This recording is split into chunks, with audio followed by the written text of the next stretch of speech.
కన్నప్ప నడిచిన నేలలో మంచు విష్ణు మంచు డ్రీమ్ ప్రాజెక్ట్ కన్నప్ప సినిమా పుక్కిటి పురాణం కాదు. తెలుగు జాతి పూజాఫలం మహాభక్తుడు కన్నప్ప చరిత్ర అని విష్ణు ఎన్నోసార్లు చెప్పారు. కొన్నేళ్ల క్రితం వరకు కన్నప్ప తమిళుడు అని కన్నడిగుడని కొంతమంది వాదిస్తుండేవారు. కానీ కన్నప్ప తెలుగు నేలలో పుట్టిన అడవి బిడ్డ, కోయ జాతి నాయకుడు.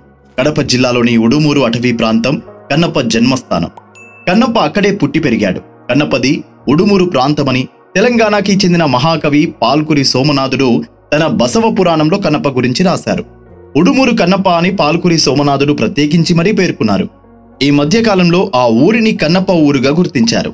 అక్కడున్న ఓ శివలింగాన్ని కన్నప్ప పూజించిన లింగంగా అక్కడి స్థానికులు నమ్ముతారు. కన్నప్ప కథ రాసేటప్పుడు విష్ణు మంచు ఆ ప్రాంతాన్ని సందర్శించారు. ఇప్పుడు కన్నప్ప సినిమా ఏప్రిల్ 25న వరల్డ్ వైడ్ రిలీజ్ కి రెడీ అయిన సందర్భంలో విష్ణు మంచు ఆ ఊరిని శివాలయాన్ని సందర్శించారు. కన్నప్ప సినిమా మీద వచ్చే లాభాలతో కన్నప్ప ఆలయం అభివృద్ధి చేస్తానని ప్రకటించారు. విష్ణుకి స్థానికులు ఘన స్వాగతం పలికారు. కన్నప్ప సినిమా ఘన విజయం సాధించాలని శుభాకాంక్షలు తెలిపారు.